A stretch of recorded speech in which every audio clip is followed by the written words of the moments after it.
اللہ اکبر اللہ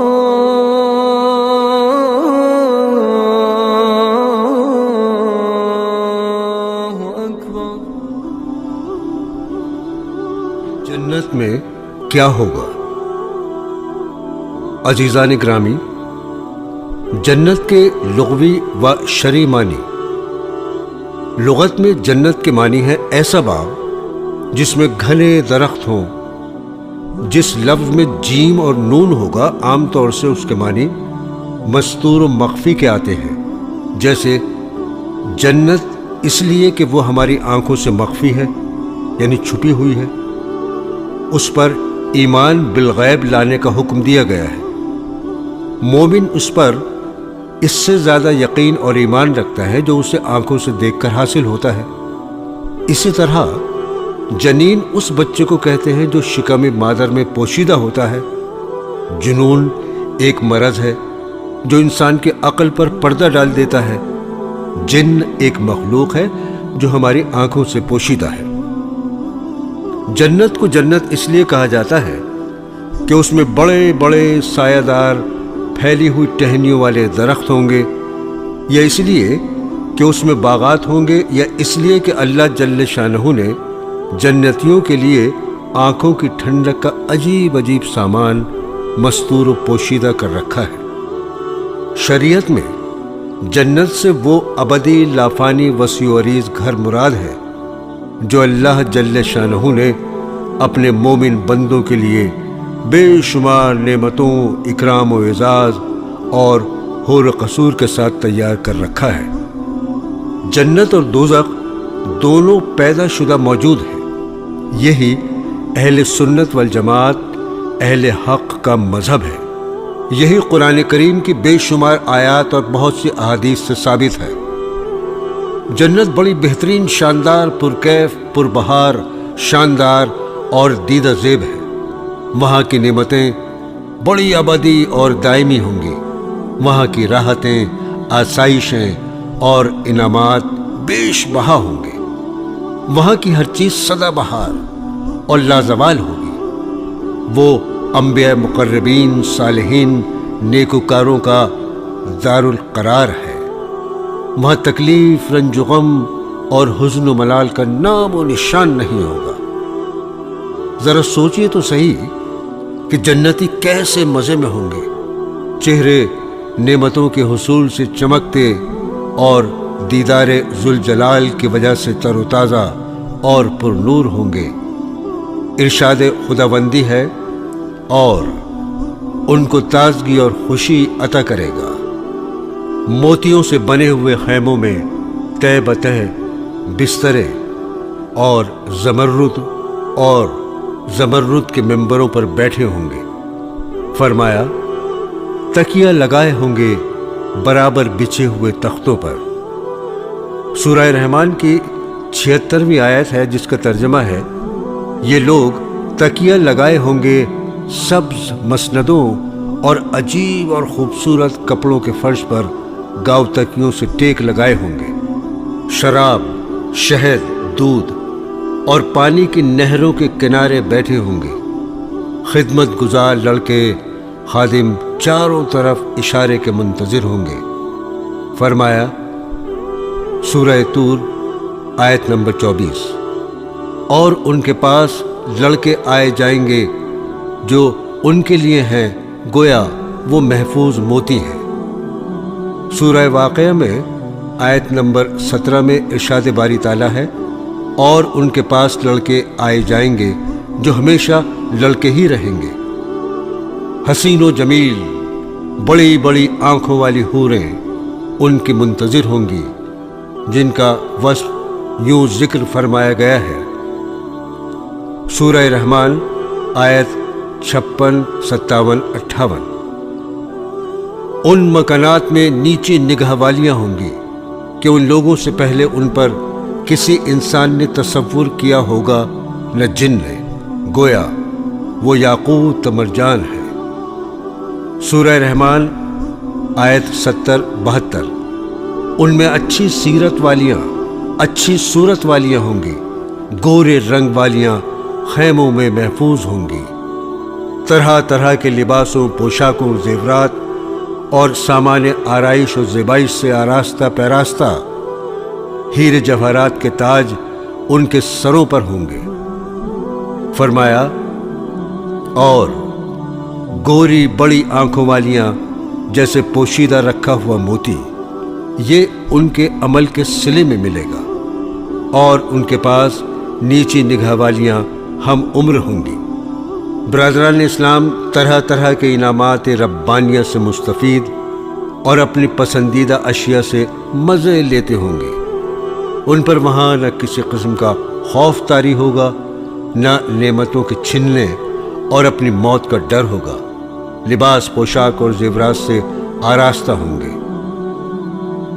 ارشاد باری تعالیٰ ہے سورہ مریم آیت 63 میں، یہ جنت ایسی ہے کہ ہم اپنے بندوں میں سے اس کا وارث اس کو بنا دیں گے جو اللہ سے ڈرنے والا ہوگا۔ قطعاً نہ کوئی خوف ہے اور نہ وہ غمگین ہوں گے۔ سورہ یونس آیت 62۔ لباس پہنے ہوں گے باریک اور دبیز ریشم کا، آمنے سامنے بیٹھے ہوئے وہ وہاں موت کا مزہ بھی نہ چکھیں گے، ہاں بجز اس پہلی موت کے۔ سورہ حج آیت نمبر 23۔ وہاں ان کو کنگن سونے کے اور موتی کے پہنائے جائیں گے، وہاں ان کی ریشمی پوشاک ہوگی۔ سورہ انبیاء آیت 102۔ اور وہ لوگ اپنی جی چاہی چیزوں میں ہمیشہ رہیں گے۔ امام غزالی رحمت اللہ علیہ نے احیاء علوم میں جنت سے متعلق کچھ تفصیلات بیان کی ہیں۔ ایک روایت سے معلوم ہوتا ہے کہ جنت کے 8 دروازے ہیں۔ جنت کے بالا خانے بے شمار ہیں، ہر شخص کو اس کے مرتبے کے حساب سے بالا خانے ملیں گے۔ لہٰذا اگر آپ کو اعلیٰ درجات چاہیے تو آپ یہ کوشش کیجئے کہ نیکیوں اور طاعات میں دوسروں سے آگے بڑھیں، دوسرے آپ سے آگے نہ بڑھ سکیں، اس میں مقابلہ کرنا چاہیے۔ ارشاد باری تعالیٰ ہے سورہ حدید آیت 21، دوڑو اپنے پروردگار کی مغفرت کی طرف۔ سورہ متفففین آیت نمبر 26۔ اور ایسی ہی چیز کی حرص کرنا چاہیے حرص کرنے والوں کو۔ دوستو، جس طرح آپ دنیا میں یہ چاہتے ہیں کہ مال و دولت، جائیداد، مکان وغیرہ میں آپ سب سے آگے رہیں، اسی طرح جنت و آخرت کے بارے میں بھی یہی ذوق رکھیے تاکہ آپ اعلیٰ سے اعلیٰ درجات حاصل کر سکیں، جہاں کسی کے آگے بڑھنے کا امکان ہی نہیں رہے گا۔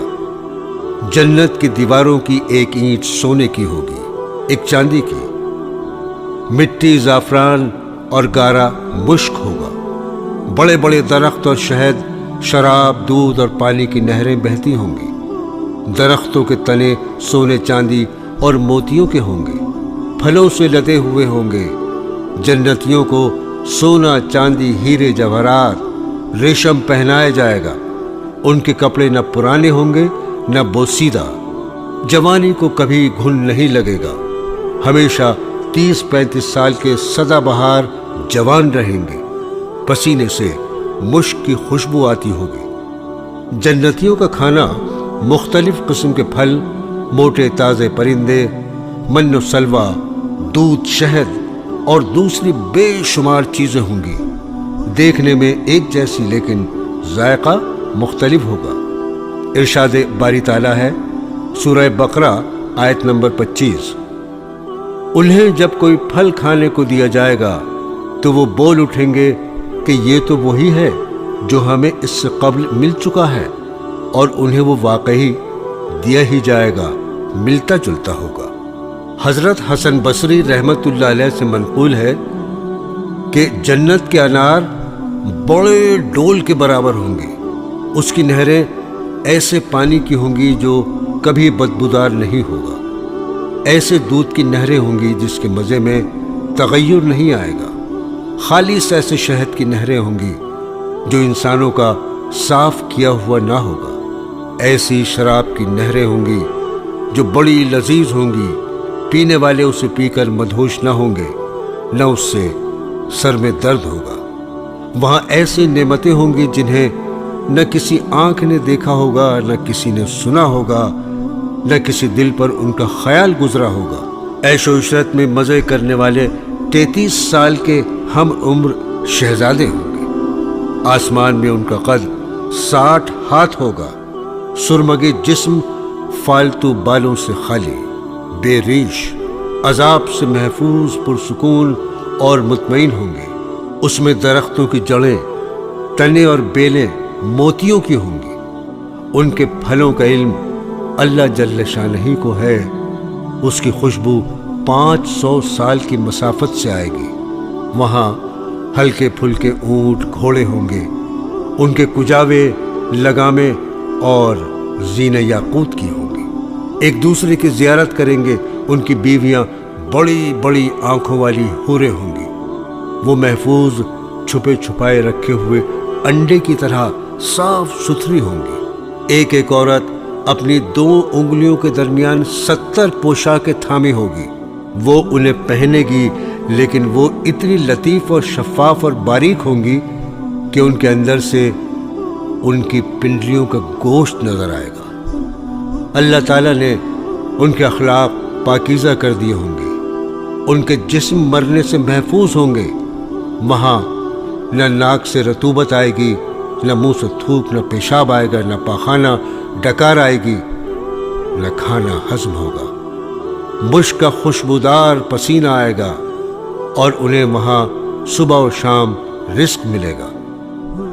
جنت میں جو شخص سب سے آخر میں داخل ہوگا اور سب سے کم درجے کا ہوگا، اس کی مملکت تا حد نگاہ 100 سال کی مسافت تک پھیلی ہوگی۔ سونے اور چاندی کے محلات اور موتیوں کے خیمے ہوں گے۔ اس کی نگاہ اتنی تیز کر دی جائے گی کہ وہ دور کی جگہ کو قریب کی طرح دیکھے گا۔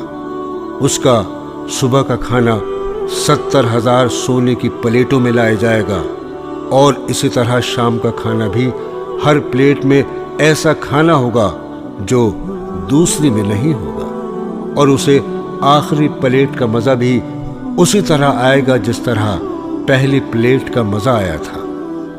جنت میں ایک موتی ہوگا جس میں 70,000 گھر ہوں گے۔ ہر گھر میں 70,000 کمرے ہوں گے۔ وہاں نہ کوئی سوراخ ہوگا، نہ شگاف ہوگا۔ حضرت ابو ہریرہ رضی اللہ تعالیٰ عنہ نے فرمایا، جنت میں ایک ایسی حور ہوگی جسے اینا کہا جاتا ہوگا۔ جب وہ چلے گی تو اس کے دائیں بائیں 70,000 خادمائیں چلیں گی۔ وہ حور یہ کہتی ہوگی، کہاں ہیں وہ لوگ جو اچھی باتوں کا حکم دیتے اور بری باتوں سے روکتے تھے؟ حضرت یحییٰ بن معاذ رحمۃ اللہ علیہ نے فرمایا، دنیا کا ترک بہت مشکل کام ہے، اور جنت سے محروم رہ جانا اس سے بھی شدید ہے۔ آخرت کا مہر دنیا کا ترک کرنا ہی ہے۔ نیز یہ بھی فرمایا، دنیا کے پیچھے پڑنا ذلت کا ذریعہ ہے، اور آخرت کی طلب کرنا موجب عزت ہے۔ تعجب ہے اس شخص پر جو فانی کو طلب کر کے ذلت پسند کرتا ہے، اور باقی رہنے والی ابدی نعمت کو طلب نہ کر کے عزت و جاہ کو چھوڑ دیتا ہے۔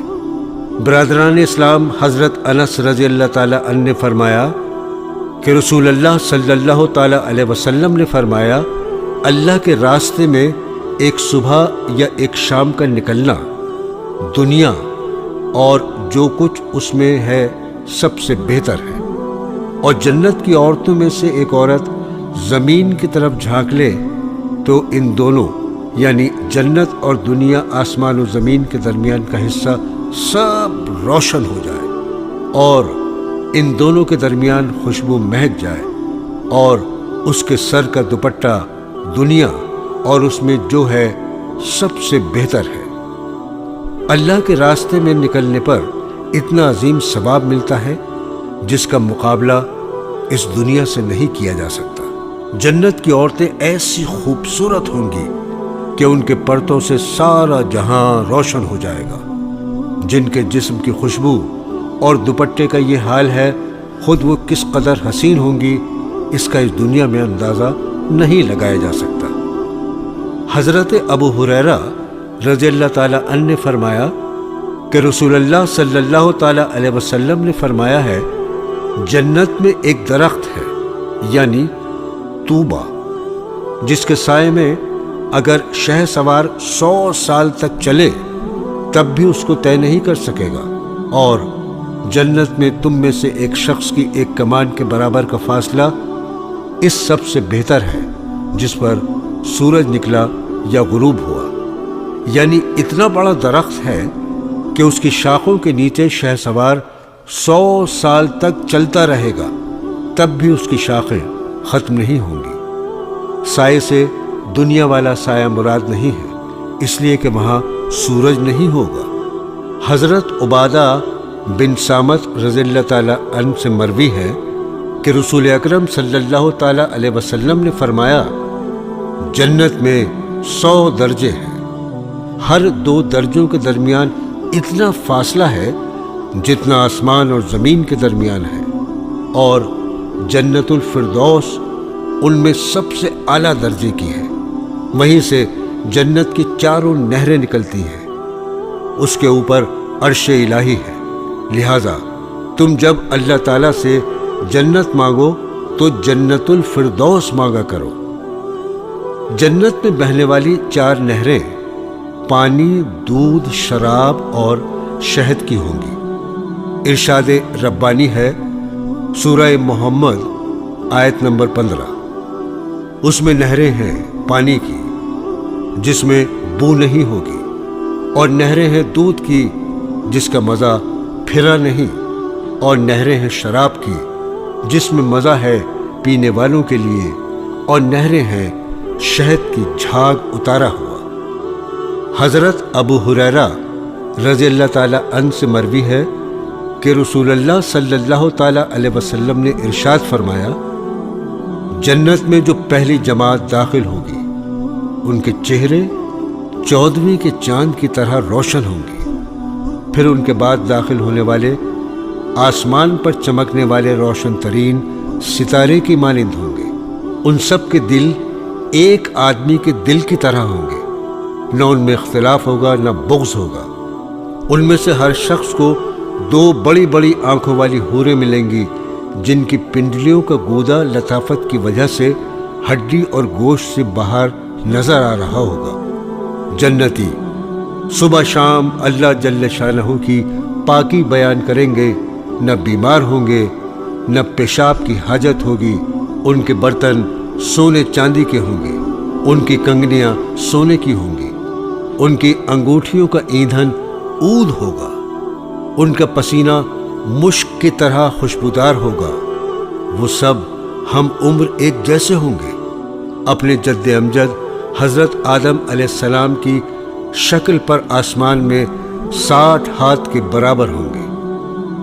دوستو، حور اس گوری عورت کو کہتے ہیں جس کی آنکھوں کا سفید حصہ نہایت سفید اور سیاہ حصہ نہایت سیاہ ہو، اور اگر اسی کیفیت کے ساتھ آنکھیں بھی بڑی بڑی ہوں تو حسن اور دوبالا ہو جاتا ہے۔ ہر مومن کو اس طرح کی 2 بیویاں ملیں گی، اور اس کے علاوہ دوسری طرح کی اور بیویاں بھی ہوں گی۔ بعض حضرات نے کہا ہے کہ ہر نوع اور قسم کی 2 ملیں گی۔ دنیا میں انگیٹھی میں کوئلہ، لکڑی وغیرہ ڈال کر آگ جلاتے ہیں، لیکن جنت میں اس کے بجائے ان کا ایندھن عود ہوگا۔ ان کی عمریں ایک جیسی 30 یا 35 سال کی ہوں گی، جیسا کہ دوسری روایات میں وارد ہے۔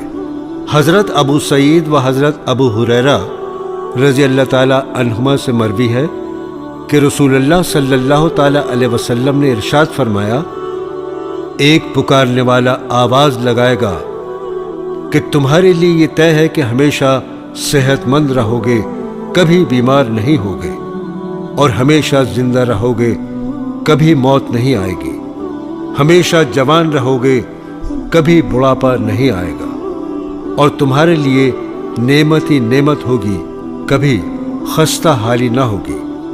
سبحان اللہ، کتنی بڑی نعمت ہے کہ صحت بھی ہو، موت کا غم بھی نہ ہو، جوانی بھی ہو، اور آسائش اور نعمتیں ان کا مجموعہ جس کو مل جائے اسے اور کیا چاہیے؟ دنیا میں کسی کے پاس دولت ہے تو صحت نہیں، صحت ہے تو دولت نہیں، جوانی ہے تو مال و متاع نہیں، مال و دولت ہے تو جوانی نہیں۔ اور اگر بالفرض یہ سب چیزیں کسی کے پاس دنیا میں یکجا ہو بھی جائیں تو کسی وقت بھی ختم ہو سکتی ہے۔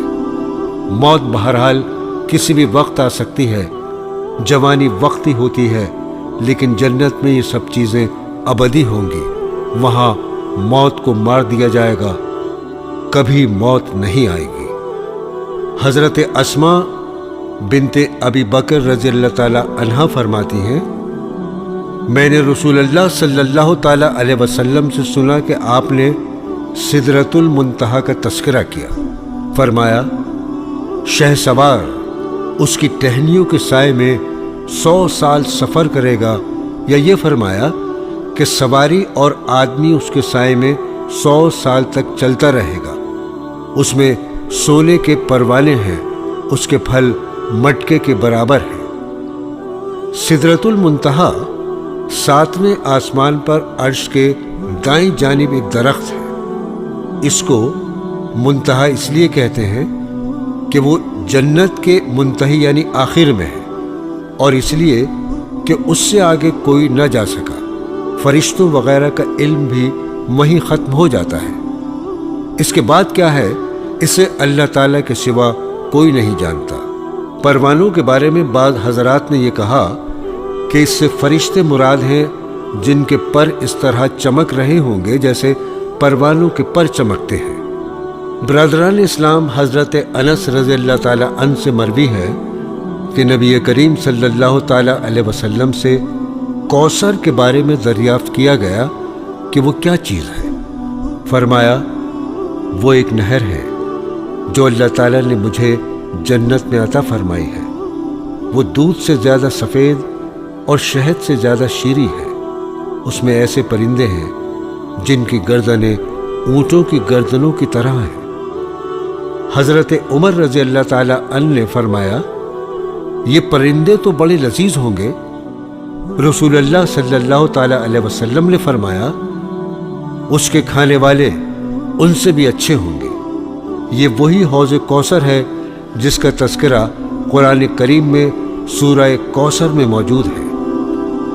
اس میں مومن جائیں گے، ستاروں سے زیادہ وہاں جام رکھے ہوں گے، جو وہاں سے ایک مرتبہ پی لے گا پھر کبھی پیاسا نہیں ہوگا۔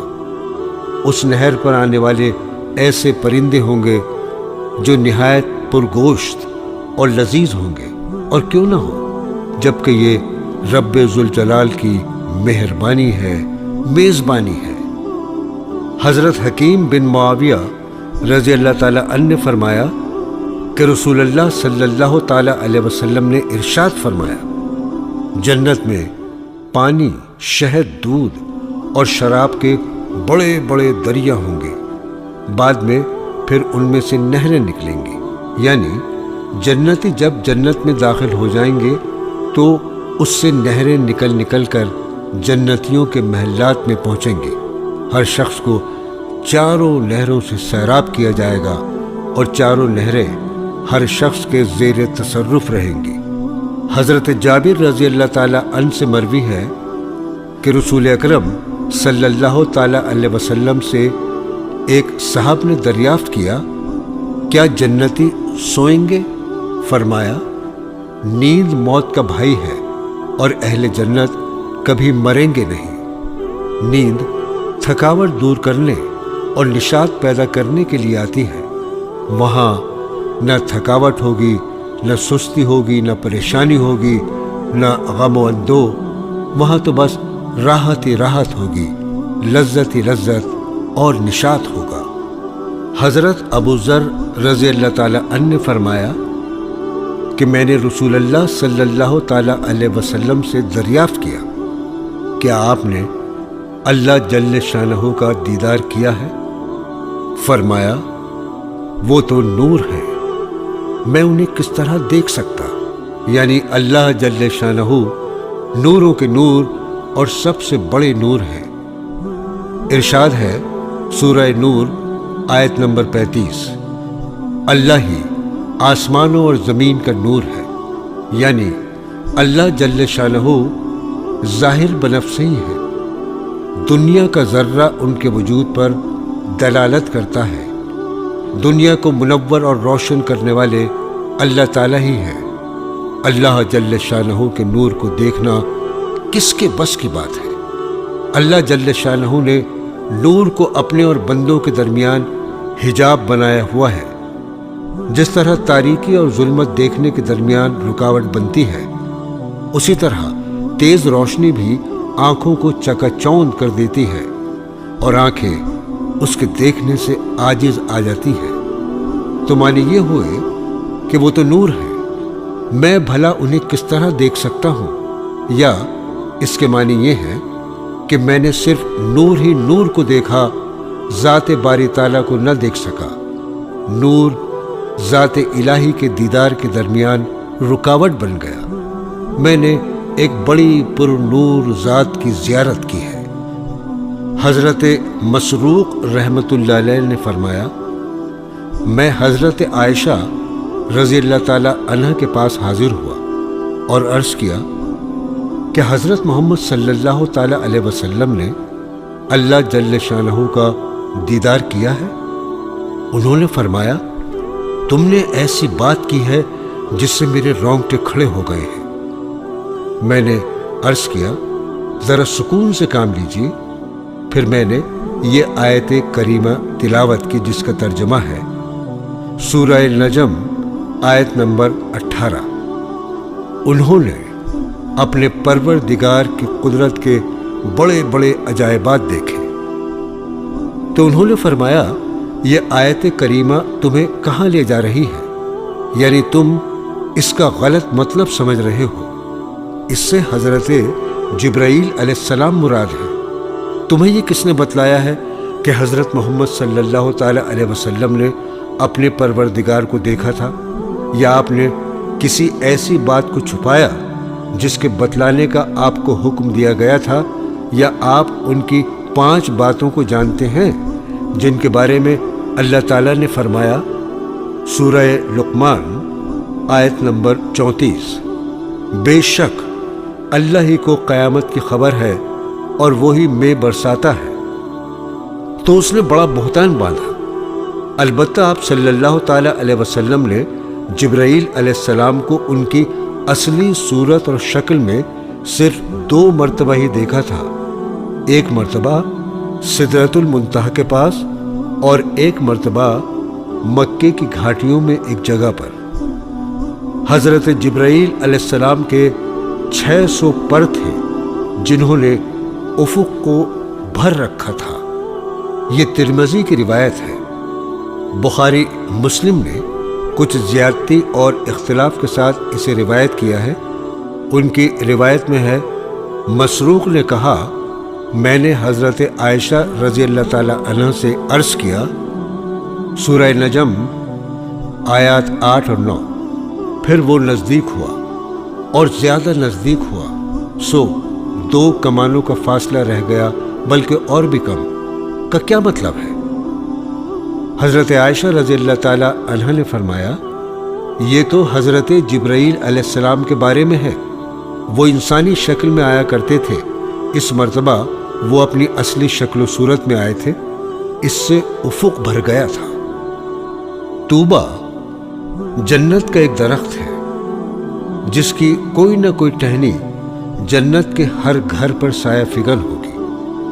اس میں مختلف قسم کے پھل لگے ہوں گے، اس پر بخت فرسانی اونٹ کے برابر پرندے بیٹھے ہوں گے۔ جنتیوں میں سے جب کوئی شخص ان پرندوں میں سے کسی کو کھانے کا خواہش مند ہوگا، اسے بلائے گا، وہ آ کر اس کے دسترخوان پر گر جائے گا۔ اس کا ایک حصہ گوشت کی بوٹیوں کی شکل میں بن جائے گا، دوسرا حصہ بھنے گوشت کی شکل میں۔ وہ اس سے کھائے گا، جب کھا چکے گا تو پھر وہ پرندہ بن کر اڑ جائے گا۔ یہ ہے کمال، انعام اور حسن خالقیت۔ انسان کی تمنا اور خواہش بھی پوری ہوگی اور اس میں کوئی مشقت بھی نہ ہوگی، اور پھر ایک پرندہ طرح طرح کی ڈش بن کر جنتی کا دل خوش کرے گا۔ دوستو، ایک زاہد کے بارے میں لکھا گیا ہے کہ وہ نمک اور سبزی بغیر روٹی کے کھا رہے تھے۔ ایک صاحب نے ان سے کہا، آپ نے اس پر اکتفا کر رکھا ہے؟ انہوں نے جواب دیا، دنیا کو آخرت کمانے کے لیے پیدا کیا گیا ہے، لیکن تم نے دنیا کو قضائے حاجت ہی کی جگہ بنا لیا ہے کہ عمدہ سے عمدہ چیزیں کھا کر بیت الخلا چلے جاتے ہو۔ میں تو کمر سیدھی رکھنے اور عبادت کی ادائیگی کے لیے کھاتا ہوں تاکہ جنت تک پہنچ جاؤں۔ ابن آدم، تو دوزخ کے خریدنے کے لیے تو بہت پیسے خرچ کرتا ہے، لیکن جنت معمولی سی قیمت پر بھی نہیں خریدتا۔ دوستو، اس کا مطلب یہ ہے، اگر کوئی فاسق و فاجر اپنے جیسے لوگوں کی ضیافت کرنا چاہتا ہے تو اس پر سینکڑوں روپے بڑے آرام سے خرچ کر دیتا ہے اور اسے کچھ بھی محسوس نہیں ہوتا، گویا وہ پیسوں میں دوزخ خریدتا ہے۔ اور اگر وہ اللہ تعالیٰ کے لیے 2-4 روپے خرچ کر لے، غربا اور مساکین کو بلا لے اور ان کی دعوت کر دے، یہ بات اس کے لیے جنت کا عوض بنے گی۔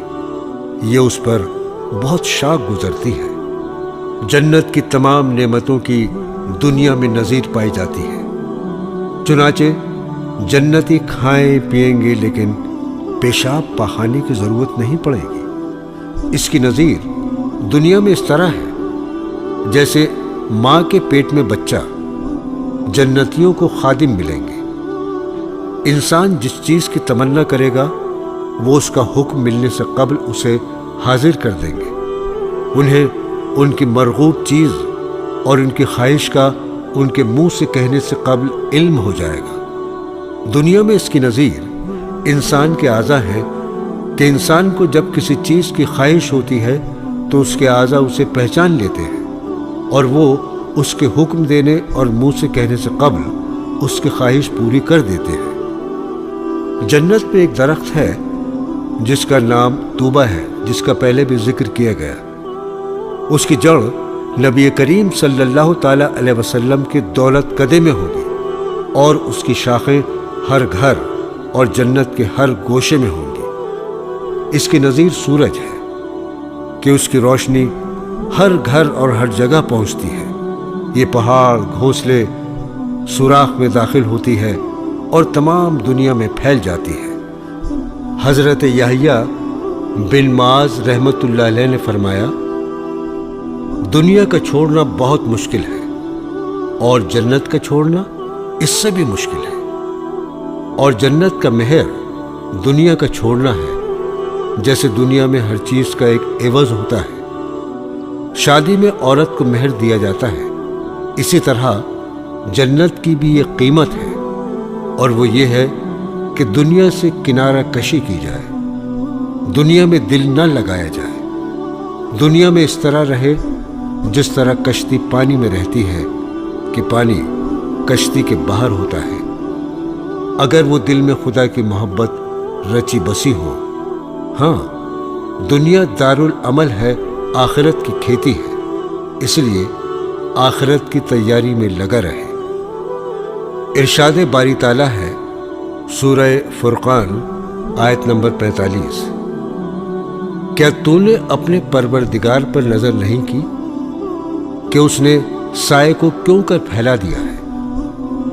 نبی کریم صلی اللہ تعالیٰ علیہ وسلم سے مروی ہے، فرمایا، کیا میں تمہیں ایک ایسی گھڑی کے بارے میں نہ بتلاؤں جو اہل جنت کے وقت کے مشابہ ہے؟ اور وہ ہے جو سورج نکلنے سے پہلے جنت کا سایہ ہمیشہ رہے گا۔ اس میں ہر جگہ رحمت پھیلی ہوگی، برکتوں کا دور دورہ ہوگا۔ جنت کے داروغہ کا نام رضوان ہے، انہیں رحمت رافت عطا کر دی جائے گی۔ برادران اسلام، آیات کریمہ اور احادیث کے تراجم آپ نے سنے۔ ان کے سننے کا حاصل یہ ہونا چاہیے کہ ہر طرح سے جنت حاصل کرنے کی کوشش کی جائے، دنیاوی مصائب اور تکلیف کو برداشت کیا جائے، راحت و آرام کو قربان کیا جائے، ان چیزوں سے بچا جائے جو جنت سے دور اور جہنم کے قریب کرنے والی ہے، اور ان کاموں کو کیا جائے جو جنت سے قریب اور جہنم سے دور کرنے والے ہیں۔ مسلمان ہونے اللہ جل شانہ کی وحدانیت اور نبی کریم صلی اللہ تعالی علیہ وسلم کی رسالت کا اقرار کرنے کے بعد ہر مسلمان پر دن و رات میں 5 نمازیں فرض ہوتی ہیں۔ نمازوں کو ان کے اوقات مقررہ پر جماعت سے پڑھنے کی کوشش کی جائے، اس لیے کہ روز محشر کے جاں گداز بود اولین پرسش نماز بود۔ مردوں کو 5 وقت کی نمازیں جماعت کے ساتھ پڑھنی چاہیے، اس لیے کہ جو نماز جماعت سے پڑھی جاتی ہے اس کا اس نماز کی بنسبت 25 یا 27 گنا زیادہ اجر ملتا ہے جو تنہا پڑھی جائے۔ عورتوں کو وقت مکروہ داخل ہونے سے پہلے پڑھنا چاہیے، اس میں کسی قسم کی کوتاہی تباہی کا پیش خیمہ بن سکتی ہے۔ جو حضرات صاحب حیثیت ہیں انہیں ہر سال اپنے مال کی زکوٰۃ دینا چاہیے۔ زکوٰۃ دینے سے مال پاک ہوتا ہے، انسان جہنم کی آگ سے بچتا ہے، باقی ماندہ مال چوری، ضائع ہونے اور تباہ ہونے سے محفوظ رہتا ہے۔ بخل کے مرض کا بھی علاج ہوتا ہے اور ساتھ ہی اس سے مال میں اضافہ اور برکت بھی ہوتی ہے۔ سال میں رمضان المبارک کے روزے ہر عاقل بالغ پر فرض ہیں۔ کاہلی، سستی اور بے توجہی کی وجہ سے اس اہم فریضے سے غافل نہیں رہنا چاہیے۔ اس پر اجر و ثواب جو ملتا ہے وہ تو ملتا ہی ہے، ساتھ ہی ساتھ اس سے یہ بھی فائدہ ہوتا ہے کہ غریبوں کی بھوک پیاس کا احساس پیدا ہو جاتا ہے، ان کے ساتھ غمخواری آسان ہو جاتی ہے، پھر اس سے سال بھر کی بیماریوں کا بھی علاج ہو جاتا ہے، بشرطے کہ روزے کو روزے کی طرح رکھا جائے، افطار و سحر میں پیٹ کو ضرورت سے زیادہ نہ بھرا جائے، ساتھ ہی روزے میں جھوٹ بولنا، غیبت کرنا، فضول باتیں کرنا اور ادھر ادھر کی باتیں کرنا، بد نظری کرتے پھرتے رہنا، اس سے بچنا چاہیے۔ جن حضرات کے پاس دولت ہے وہ حج اور عمرہ کریں، حج سے گناہ معاف ہو جاتے ہیں۔ اسلام کی بنیادوں میں سے ایک بنیاد ہے اللہ جل شانہ کے عشق میں مست ہو کر حاجی لباس پوشاک گرمی، سردی، بھوک، پیاس سب سے بے نیاز ہو کر تلبیہ پڑھتا ہوا نکلتا ہے۔ کبھی مکہ مکرمہ میں بیت اللہ کا طواف ہو رہا ہے، کبھی صفا و مروہ کے درمیان سعی، کبھی آب زمزم ایمان و یقین کو بڑھا رہا ہے، کبھی غلاف کعبہ کو پکڑ کر اپنی غلطیوں، کوتاہیوں اور گناہوں کی معافی کے اسباب مہیا کیے جا رہے ہیں، کبھی مینا میں ہے تو کبھی میدان عرفات میں، کبھی رمی ہو رہی ہے، کبھی ذبح و حلق و قصر۔ قرآن کریم کی تلاوت روزانہ کرنی چاہیے۔ دن کی ابتدا اللہ جل شانہ کے مبارک کلام سے ہو، روزانہ 1 سپارہ پڑھ سکیں تو سبحان اللہ، ورنہ جتنا ہو سکے روز ضرور پڑھیں۔ قرآن کریم پڑھنا باعث اجر و ثواب اور موجب دخول جنت ہے۔ قرآن کریم پڑھنے والا اللہ تعالیٰ سے مخاطب ہوتا ہے۔ جس نے قرآن پڑھا گویا کیا حق سے کلام، واہ کیا قرب کا سامان ہے قرآن شریف۔ قرآن کریم میں مذکور احکامات پر عمل کیا جائے اور ان چیزوں سے بچا جائے جن سے بچنے کا حکم دیا گیا ہے۔ پچھلی قوموں کے واقعات سے درس عبرت حاصل کیا جائے، بچوں کو پڑھایا جائے، ان کو حافظ بنایا جائے، ہو سکے تو اس کے معنی اور مطالب سمجھنے کی کوشش کریں۔ ضرورت کے مطابق روزمرہ کی زندگی سے متعلق احکام سیکھیں تاکہ جس وقت اللہ تعالیٰ کا جو حکم ہو اس پر نبی کریم صلی اللہ تعالیٰ علیہ وسلم کی سنت کے مطابق عمل ہو سکے۔ اتنا علم دین حاصل کرنا ہر مرد و عورت پر فرض ہے۔ جس سے روزے، نماز وغیرہ کو صحیح طور سے ادا کر سکے۔ بچوں کو بچپن ہی سے ان کی عمر کے مطابق احکام و مسائل سکھانے چاہیے۔ غریبوں، مسکینوں، محتاجوں، بیواؤں، ضرورت مندوں اور حاجت مندوں کے ساتھ نرمی سے پیش آیا جائے۔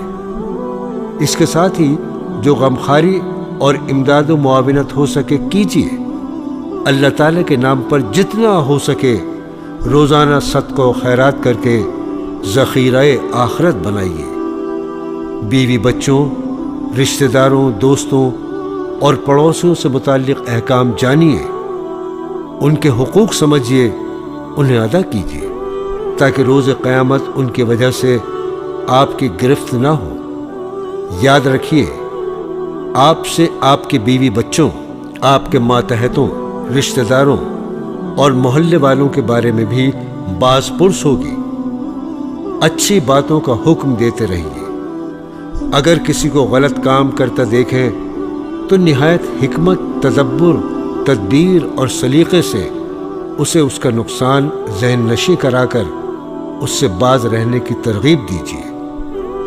اس کی حقارت یا توہین کا پہلو کسی بھی صورت میں اختیار مت کیجیے، ورنہ بجائے فائدے کے نقصان ہوگا۔ یہ یاد رکھیے کہ آپ جو بھی اچھے کام، نیکیاں، عبادات وغیرہ لوگوں میں جاری کرا جائیں، جتنا اجر ان کے کرنے والوں کو ملے گا اتنا ہی ثواب آپ کو اس کا ذریعہ بننے کی وجہ سے ملتا رہے گا۔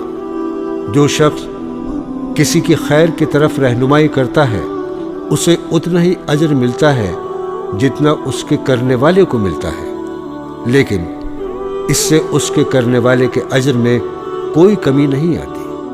یہ نیکیاں آپ کے لیے صدقہ جاریہ بنیں گی اور قیامت تک ذریعہ اجر و ثواب اور جنت میں رفع درجات کا ذریعہ۔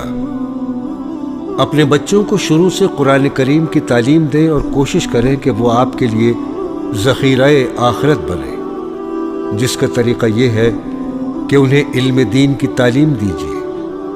ان کی دنیا اور دین بھی سمر جائے گا اور آپ کے لیے بھی باعث اجر و ثواب ہوگا۔ بصورت دیگر ان کی اخلاقی بربادی، عملی کوتاہیوں وغیرہ کے آپ مسئول ہوں گے۔ آپ کا گریبان ہوگا، ان کا ہاتھ ہوگا۔ اس فریضے کو سمجھنا چاہیے۔ بزرگوں کی صحبت میں لے جائیے انہیں، اللہ والوں سے ملائیے، ان کے لیے اچھے ساتھیوں کا انتخاب کیجیے، نماز روزے کا پابند بنائیے، شروع سے ان کی دینی تربیت کا خوب اہتمام کیجیے۔ برادران اسلام، دنیا بنانے کے ساتھ ساتھ آخرت کی فکر بھی کریں۔ آخرت کی فکر کو غالب کیجیے۔ دنیا جیسی بھی گزرے کوئی پریشانی کی بات نہیں، یہ تو مسافر خانہ ہے، اس میں دل مت لگائیے۔ کوئی بھی عقل مندی پر اپنا مکان تعمیر نہیں کرتا، وہاں بستر بوریا ڈال کر نہیں بیٹھتا، وقت گزارنے کے لیے وہاں رکتا ہے پھر آگے چل دیتا ہے۔ دنیا بھی ایک مسافر خانہ ہے، سرائے ہے، اسٹیشن ہے۔ ہماری اور آپ سب کی منزل مقصود آخرت ہے، اس کی بہتری اور وہاں کی کامیابی کی کوشش کیجیے۔ اس کے لیے ہمتاً گوش رہیے اور خیر کا کوئی ایسا موقع ہاتھ سے مت جانے دیجیے جو اسے بہتر سے بہتر بناتا ہو۔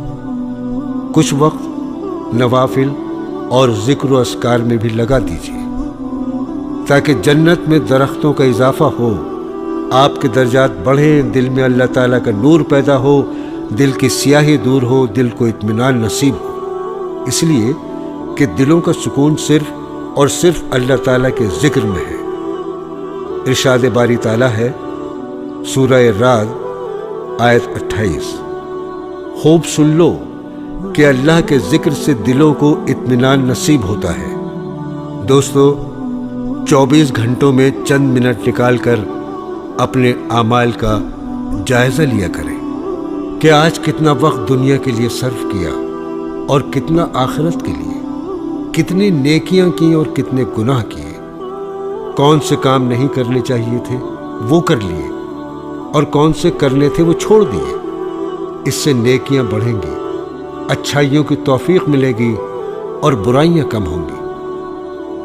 اگر جنت میں داخلہ مقصود ہو تو نبی کریم صلی اللہ تعالیٰ علیہ وسلم کے طریقے پر چلیے، اس کے مطابق اپنے 24 گھنٹے گزاریے، بدعات اور رسم و رواجوں اور خلاف شرع کاموں سے بچیے۔